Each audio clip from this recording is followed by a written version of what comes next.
Xbox has just dropped a new update for the Xbox Series systems and the Xbox One systems, and one of the most interesting new features is the ability to play Xcloud on the system. And I'm sure some of you are hearing that concept and immediately thinking, why?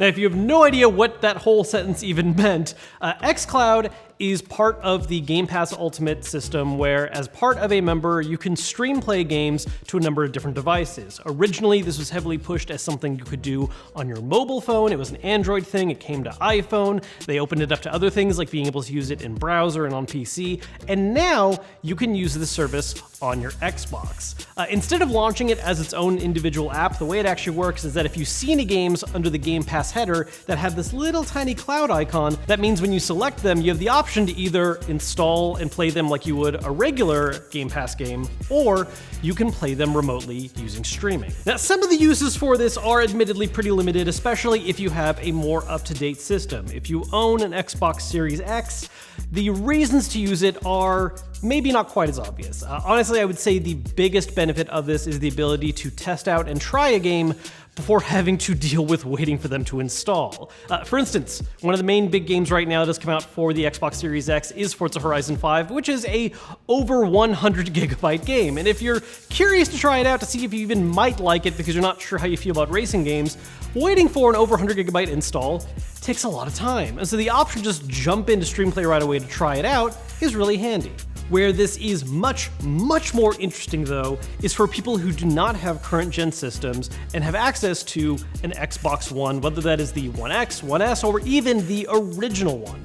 And to really get a sense for how this can be a very useful feature on older systems, what I did was take a look at some major first-party Xbox games and play them using 3 different methods. Natively on the original Xbox One, the oldest hardware that can still play these games, playing them using Xcloud on the original Xbox One, and then also playing them on the latest, most powerful console version available with the Series X. Something important to keep in mind with all of this is, of course, when it comes to playing games using streaming technology, a very large factor in this is the internet you are using. Depending on how strong your internet at home is, this could either be a very useful and interesting cool service or an absolutely horrid experience. And in my own case, using it here at the office, we do have very fast internet.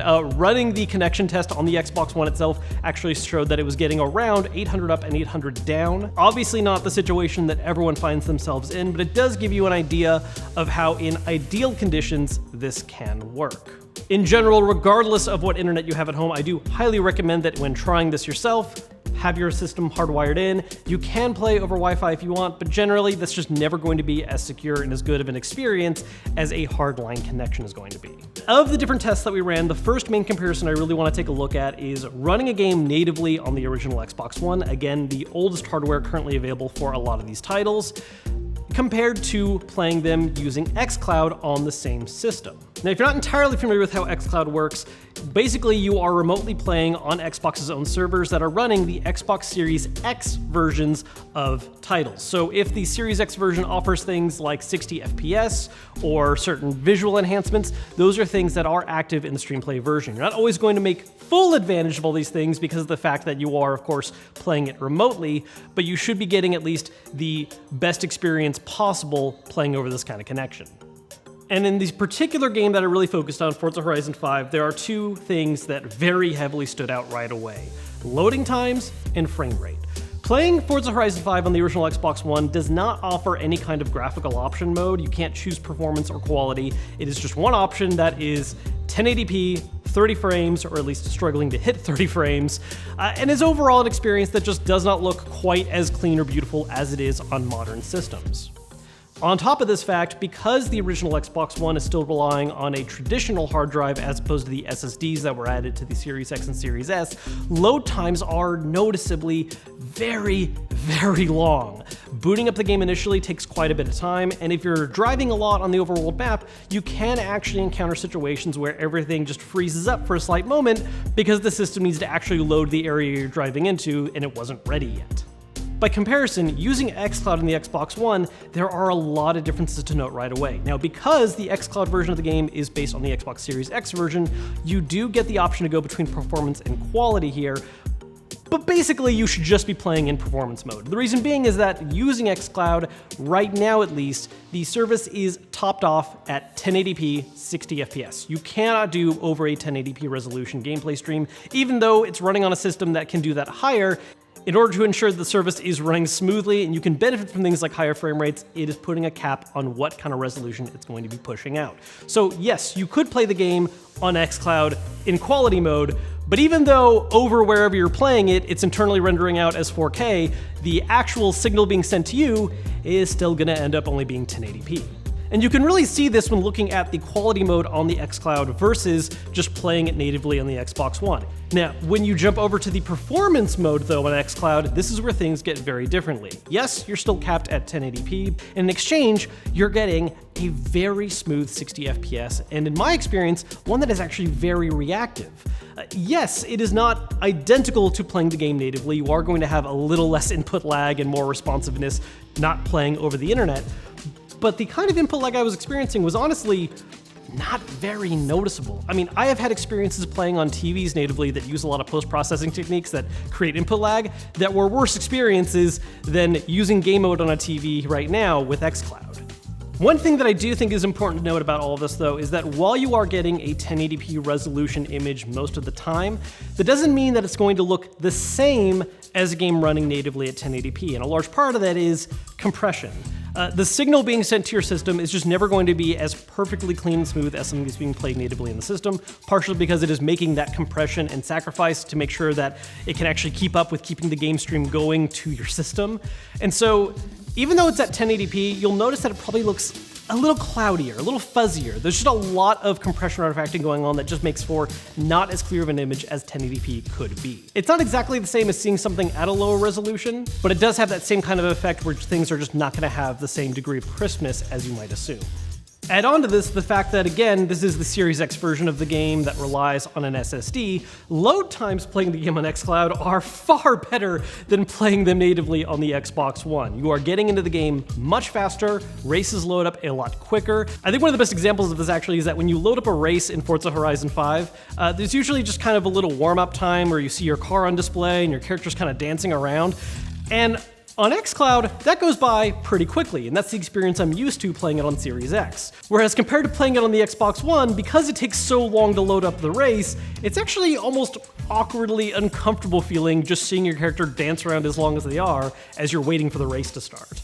Now, the other comparison that's interesting to me is looking at playing games on Xcloud using this hardware from 2013 compares to the native experience of playing them on an Xbox Series X. And obviously, playing games natively on the Series X is the better experience.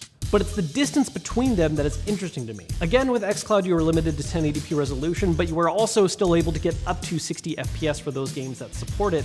And so when you're looking at something like, say again, Forza Horizon 5 in performance mode, the 60 FPS that you're getting in Xcloud looks basically just as smooth as it does on the Series X, aside from the occasional hiccup that might happen due to your internet connection. Yes, there is an absolute difference in resolution because the Series X version of the game runs at higher than 1080p in performance mode, and not to mention it's native, so it's not having all those compression artifacts and everything happening at the same time. But in terms of how playable the experience is, they're very comparable. Messing around with all of this really leaves me with two interesting thoughts about the service being added to consoles. One having to do with the past and one with the future. In terms of the past, I think there's a little bit of an argument to be made for more people to either hold on to their older Xbox Ones and not upgrade immediately if they're not able to spend the money on it just yet, or maybe even an argument to be made for saving some money and just hunting down an old Xbox One as opposed to trying to buy a brand new Series X. Obviously, if your goal is to have one system be your mainline system that you're playing all major third-party releases on, that's a slightly different scenario. But if you, say, for instance, already own a PS5 and you want to grab an Xbox just to play Xbox exclusives like Forza Horizon 5 or Halo Infinite coming out very soon, the ability to play some of these over stream play is really compelling. Now, of course, again, to stream play games using Xcloud, they have to be games that are available on Game Pass, but as of right now, Microsoft has been very, very dedicated to making sure that their first-party exclusives are available on Game Pass right away. Forza Horizon 5 is on there right now, the Halo Infinite campaign is planned to be added once it is released in December, and Halo Infinite beta for multiplayer is playable right now as well. Again, the quality of internet connection does play a very large role in this, and as of right now, playing games natively is still going to be the absolute best way to go. But how viable this option is right now is honestly really impressive to me. And that's where the future comes in, because this is something that I've been talking about ever since Microsoft first started talking about Xcloud for Xbox, in that I really wonder what the possibility is of us seeing within the next year or two a dedicated streaming Xbox console. Whether that's called the Series C or the Series Zero, I don't know, whatever title you want to call it. The idea of there being the mid-range, all-digital option that we're seeing with the Series S, the expensive top-of-the-line option with the Series X, and then a cheaper option that comes bundled with a controller that's just a little stick you plug into your TV and lets you use Xcloud to play games remotely that way. Something that's been talked about time and time again over the last couple years is that when it comes to Microsoft's strategy to Xbox, it really is a lot more about the services and ecosystem than it is the actual hardware. Sure, they want people to buy Series X and S's, but that isn't necessarily the end goal. If they can get you just to buy Game Pass and play on PC, that's still a win for them. And so while yes, there are convenient ways of accessing Xcloud using a system you may already own, using a PC if you have one, playing on your phone, the idea of an affordable gateway option that gets you into Game Pass right away, that plugs into your TV, is something that's really interesting to me.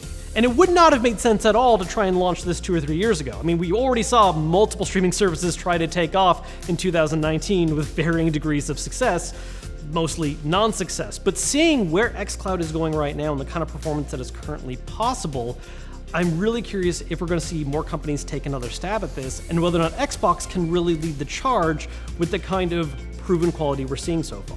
So those are just some thoughts I had about Xcloud after playing it on the original Xbox One and the Series X. If you guys have tried it out for yourself, let me know down below in the comments. As always, if you enjoyed this video, give that like button if you want, or don't. I'm not even sure if it matters anymore with how that stuff's disappeared. But even more importantly, if you're not subscribed yet, make sure to subscribe as well, and I will see you guys later.